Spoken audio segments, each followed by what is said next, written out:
Jillian Michaels is an 8-time New York Times bestselling author and certified personal trainer who has dominated the health and wellness space with TV shows, DVDs, an exercise streaming platform, and a podcast. Today, she's here to talk about her new book, The 6 Keys: Unlock Your Genetic Potential for Ageless Strength, Health, and Beauty, where she conquers the myths associated with aging.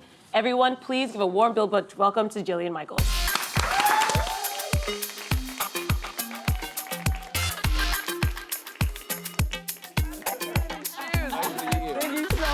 Yes.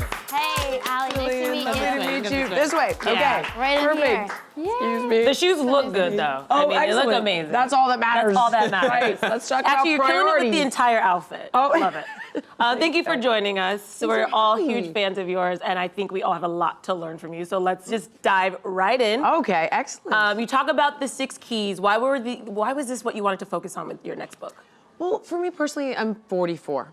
And No. and you know, when you're in your 20s, you don't notice huge discrepancies with your peers, right? It's like you're all skiing down the mountain together, whatever. In your 30s, you start to see that some people are aging a little better than others. And in your 40s, people are saying things to you like, I wake up so achy, my eyes just went. And I have perfect vision, I wake up fine. And it's this like, oh, you know, you just turned 40, everything's gonna go to hell in a handbasket. And it's like, I'm 44, I'm still perfectly healthy and I'm as fit as I've ever been. So I wanted to understand, like, I'm not a genetic outlier by any stretch of the imagination. What does it take to age well? It's really an anti-aging book in the most politically correct sense of the term. That why wouldn't we want to look our best and feel our best for decades to come? So I began this kind of journey to try to understand, like, why some people are doing it so much better than others. And it turns out there are some pretty concrete answers to that, and that's what the book is about. And obviously you're a well-known fitness guru, so we know the physical part is really important, but what are these other factors? Yeah.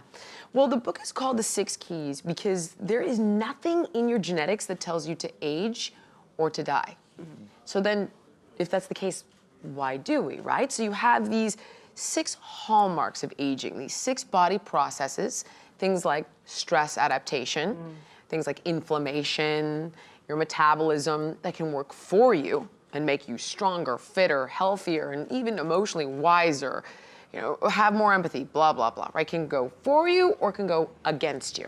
So then what is gonna turn those keys in the right direction?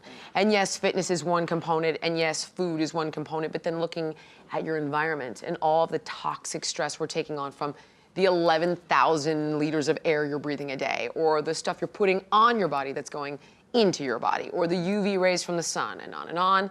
The lifestyle component of the people you surround yourself with, which is actually very dramatic. How it affects your mood and your emotions has an incredibly tangible effect on your age and your well-being. How much you're sleeping, your lifestyle, how much you're de-stressing. Things like meditation can actually add years. It's crazy. And I didn't believe it until I read study after study after study. But something like a 5-minute meditation daily can add years to your life and literally changes the shape and the physiology of your brain and your brain chemistry. So it's a holistic 360 approach to looking and feeling your best. And there are things in there you probably wouldn't expect, but a lot you may, like the food and fitness components. God, it's Wow. Yeah, that really is. I'm curious, now I want to like really read all of it, but what are some of the biggest misconceptions people have about aging? That it is a genetically foregone conclusion. Right. That how you age, oh, I have great skin, well, my mom had great skin. So in the book, one of the keys is called your epigenome, and it's a fancy term, but basically what your epigenome does is it controls how your DNA expresses itself. So one of the things we talk about in the book is that you can control which parts of your DNA are getting choked off, or you can play a role in it, right? The things we don't want to express itself, like a predisposition to breast cancer, for example. And conversely, if your family has great skin, you can make that part of your DNA express itself by following sort of the path that's laid out in the book, right? The lifestyle, the mind, body, the food, the fitness, and what have you. So again, it's people think like, oh, well, it is what it is and there's nothing I can do. And that's completely untrue. Yeah. There's so much you can do, and hopefully I'm living proof of that. But even when we look into the landscape, this is what I just keep saying. Why does J-Lo look like J-Lo at 49? Please. And yes, I know she works hard at it, right? But we can all work, maybe not as hard, but we can all take steps in the right direction. And she's not the only one. She's just another great example. Right. Yeah. I think people tend to focus on the food and the working out, obviously, as the two of the six. And I am curious, what do you do to motivate yourself to work out when you're not in the mood? Well, in the sort of mind-body component of the book, we find that people who have purpose in their lives are living decade plus longer. So you can say, well, they've got meaning, they've got this motivation, but how is that combating things like autoimmune issues and cancer and diabetes and heart disease? And again, it has this very tangible effect on your physiology, the length of your telomeres that protect your DNA, and so on. So basically, you have to think of it as a purpose for everything.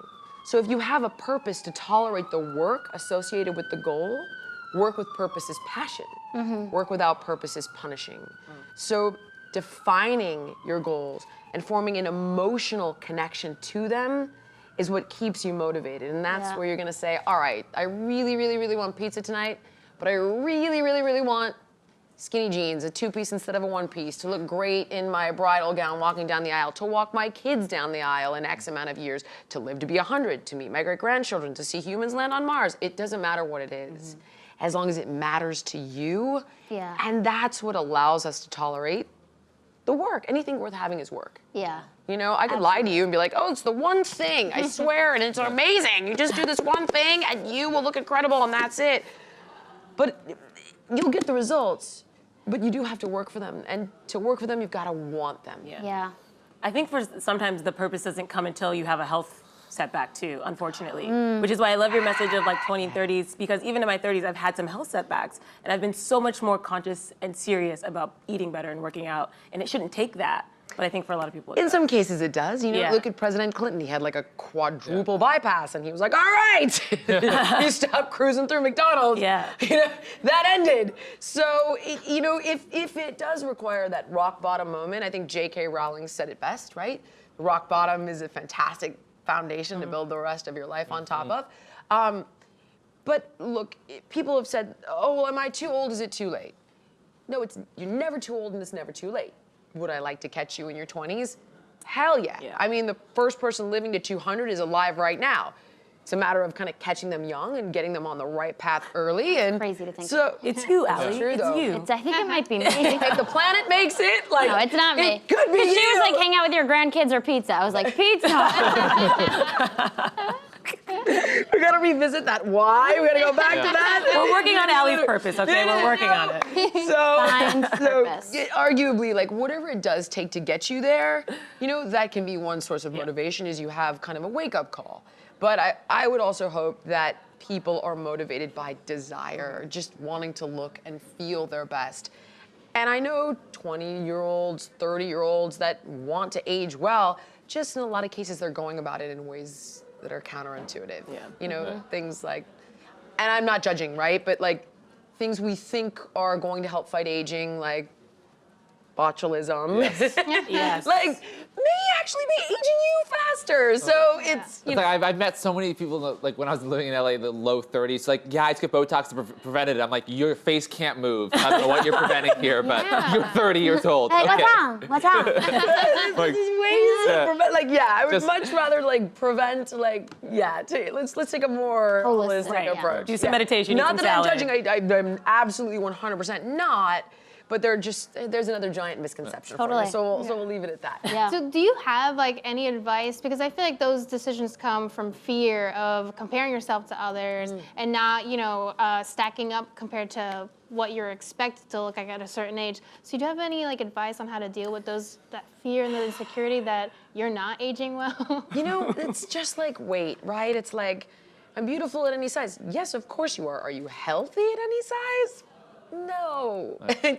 you're not. So, like, should you love yourself at any size? Of course you should. And the point being that then we can take steps to get you healthy. Like, I'm never going to tell you clogged arteries and, you know, like, widowing your wife is healthy. There's nothing beautiful or healthy about that concept. So while, look, is it okay to have gray hair? Sure, if you want to. But if you don't want to, we can keep those pigment cells from dying. So, you know, there are answers. Like, for me, like, I'd like to keep my skin looking good. I'd like to keep my hair, like, I have 0 gray hair. Wow. It's not like, again, like, I don't have any genetic special powers.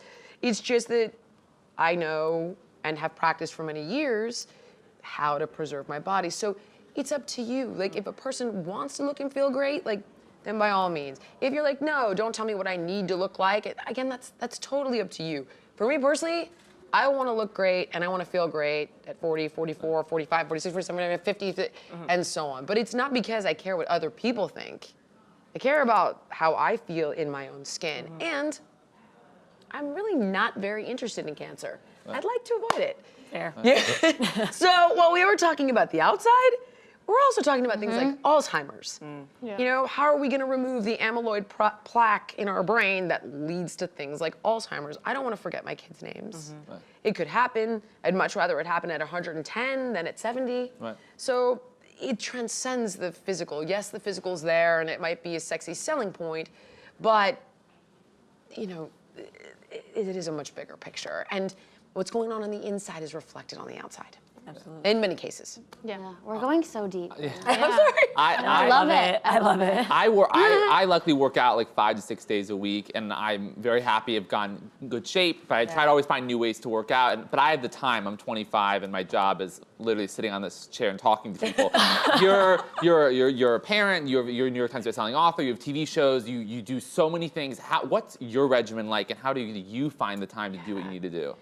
It's very easy to tell people what to do, just like you said, right? But telling them how to actually do it. It's like, well, how do I believe in myself more? How do I love myself more? How do I make the time for myself?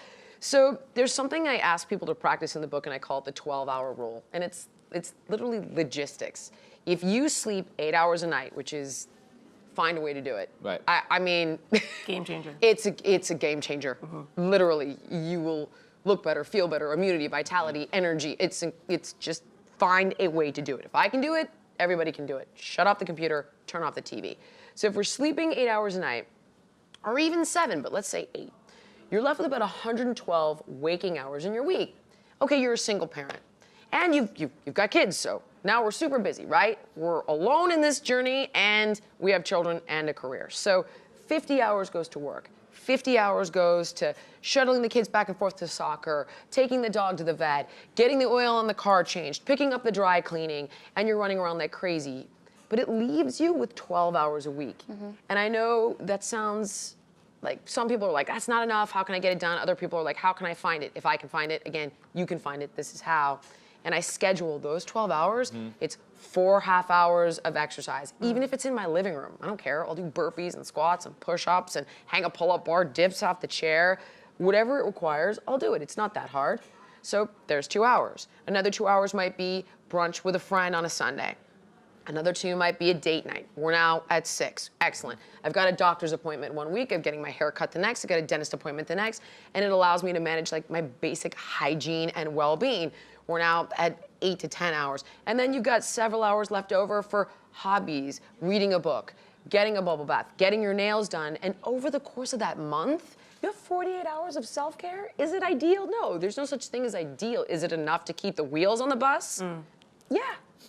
I mean, again, I go back to like, if I can do it. Yeah. And it's like, oh, she's got this, she's got that. I have a co-parent. I have an assistant at my job, but I do it all. Yeah. Not perfectly, by any means. I'm sure my children will have tons of feedback on that in the years to come. But nevertheless, it's enough, right? So it's abandoning that concept of perfect.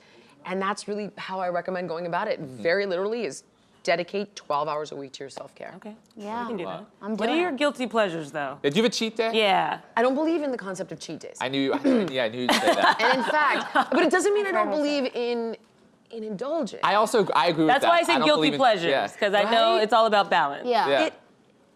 that is the overarching theme. Oh, I know. I read some of it. Then It's about balance. literally, it's staggering what emerges over and over and over again. It's like more than 9 hours of sleep, health problems. Okay. Less than 7 hours, health problems.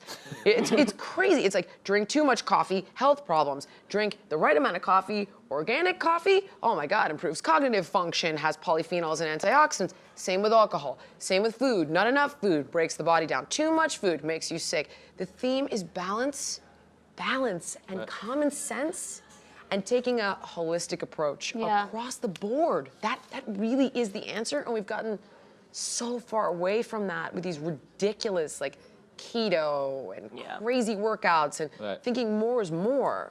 Put the word TOO in front of anything, too much or too little, and you will have anarchy with regard to your health. Yeah. Well, Jillian, I think we could talk to you forever. You have been so informative, and I cannot wait to get all the way through the book. Thank you. I appreciate it. Thank you for joining so us. much.